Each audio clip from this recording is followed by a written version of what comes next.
Assalamualaikum warahmatullahi wabarakatuh. Perkenalkan, nama saya Laili Permatasari dengan NIM A43220223 dari Prodi Budidaya Tanaman Perkebunan, jurusan Produksi Pertanian. Di sini saya akan menjelaskan proses pembuatan atau produksi gula mulai dari tahap awal hingga akhir. Gula merupakan bahan baku ekspor yang sangat penting di seluruh belahan dunia. Tebu atau Saccharum officinarum merupakan bahan baku pembuatan gula di tanah air. Pemanenan tebu biasanya dilakukan pada bulan Mei hingga September atau pada musim kering. Karena pada saat musim kering, rendemen tebu mengalami kenaikan atau di rata-rata 11%. Penebangan tanaman tebu biasanya dilakukan pada umur 12 hingga 16 bulan. Ada 4 tahapan penting dalam proses produksi gula. Yang pertama yaitu ekstraksi nira dari batang tebu dengan cara penggilingan. Yang kedua yaitu pemurnian nira. Yang ketiga penguapan atau evaporation. Dan yang keempat yaitu percetakan dan kemasan. Tujuan dari proses pengolahan tebu yaitu untuk mendapatkan sukrosa setinggi mungkin dan membentuk kristalisasi, yaitu biasanya nilai sukrosa mencapai 90 hingga 95% atau lebih. Ada beberapa proses pengolahan tebu di pabrik. Yang pertama yaitu pengangkutan batang tebu dari lahan menuju ke pabrik, bisa menggunakan truk ataupun traktor. Yang kedua yaitu penimbangan. Penimbangan di pabrik dilakukan dari batang tebu yang posisinya berada di truk, dioper menuju can carrier untuk kemudian dimasukkan kepada can leveler untuk memudahkan proses pemasukan kepada mesin penggiling ataupun can cutter. Selanjutnya yaitu pencucian, bertujuan untuk menghilangkan kotoran-kotoran di batang tebu untuk dilakukan proses pengolahan selanjutnya. Kemudian yaitu pemotongan, yaitu dilakukan menggunakan alat-alat mekanik. Batang tebu dipotong dari ukuran yang terkecil atau can cutter 1 menuju ke can cutter 2 untuk memudahkan proses ekstraksi nira. Yang terakhir yaitu pencacahan untuk menghilangkan daun-daun atau benda padatan kotoran lain yang tidak diinginkan. Proses selanjutnya yaitu memasuki stasiun penggilingan atau milling. Milling merupakan proses penggilingan batang tebu untuk menghasilkan nira atau disebut juga dengan istilah ekstraksi untuk menghasilkan ekstrak berupa larutan. Proses ini bertujuan untuk memisahkan ekstrak nira dari material-material berserat yang disebut ampas tebu atau bagas. Tebu diumpankan ke dalam rol melalui serangkaian unit mesin penggiling. Setiap unit gilingan terdiri dari 3 rol besar yang tersusun dalam bentuk formasi segitiga membentuk sudut 120 derajat.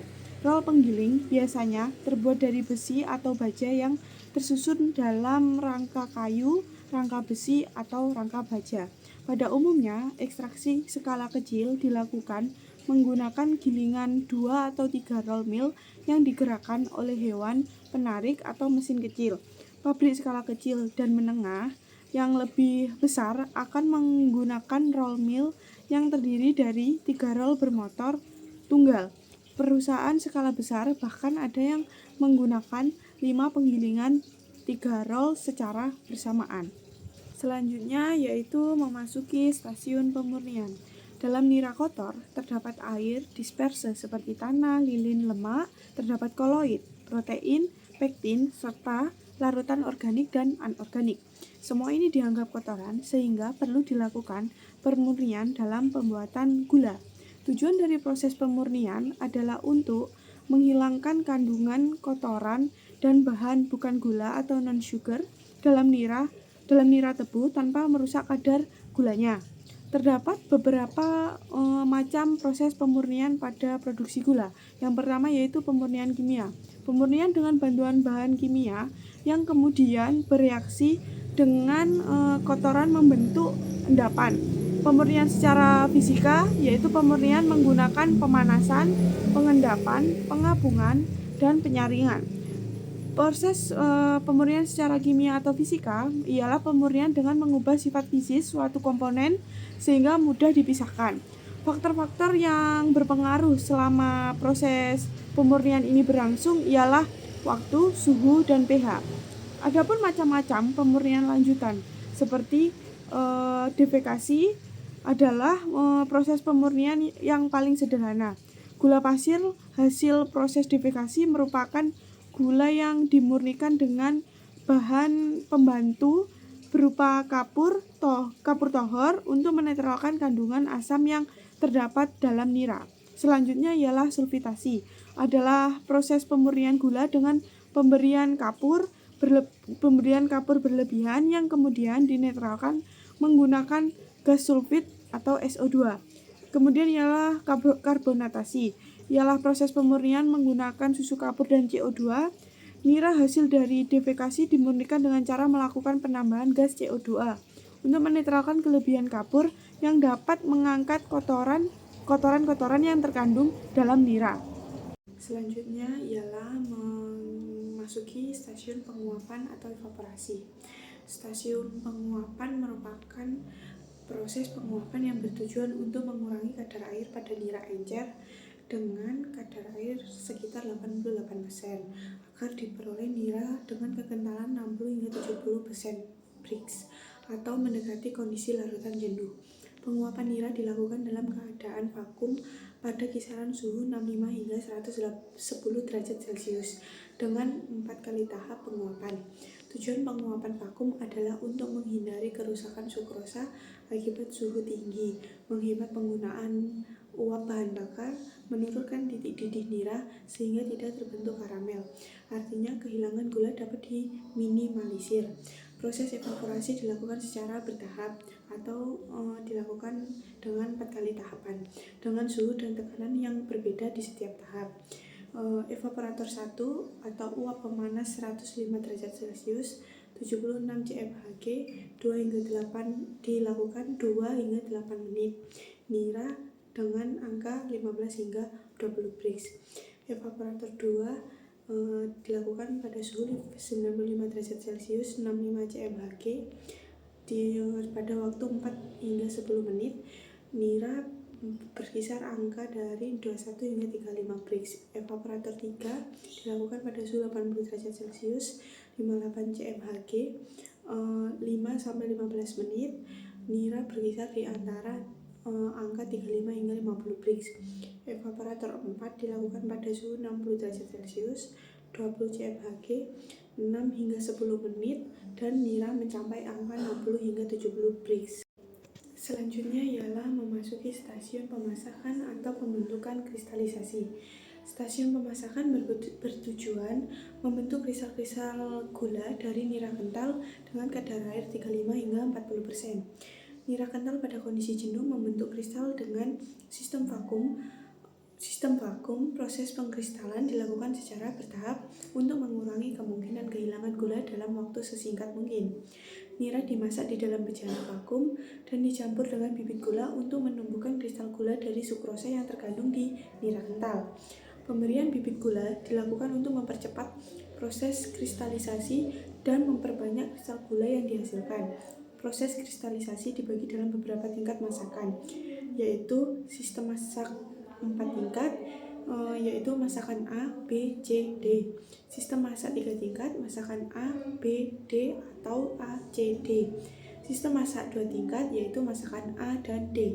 Masakan A disebut juga sebagai masakan produk, sebagai masakan penentu jumlah gula yang diproduksi. Produk yang dihasilkan berupa gula A dan sirup A. Masakan B merupakan masakan antara atau buffer, dibuat untuk menekan gula yang hilang atau terikut dalam tetes.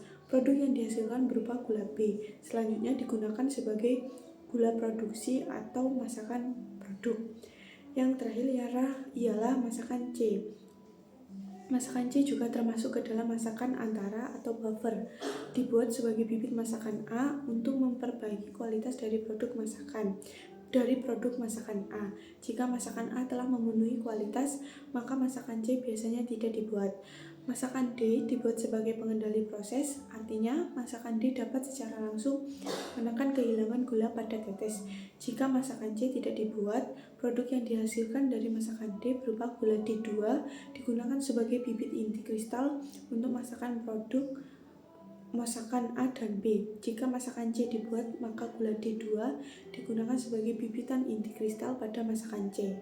Kemudian ialah memasuki stasiun putaran sentrifugasi. Stasiun putaran sentrifugasi memiliki tujuan memisahkan kristal gula yang terbentuk dari larutan atau sirup yang melapisinya secara sentrifugal. Fungsi dari stasiun putaran ini ialah penambahan air kondensat untuk mencuci kotoran dan melarutkan sirup yang masih menempel. Prinsip kerja dari stasiun putaran ini ialah gaya sentrifugal akan membuat larutan atau sirup terdorong keluar melalui lubang-lubang pada saringan yang berbentuk tromol berputar, sedangkan kristal gula akan tertahan. Dilanjutkan dengan memasuki tahap stasiun penyelesaian. Stasiun penyelesaian bertujuan untuk mengeringkan gula yang dihasilkan di stasiun putaran dan menyeleksi ukuran kristal gula sesuai standar yang ditetapkan.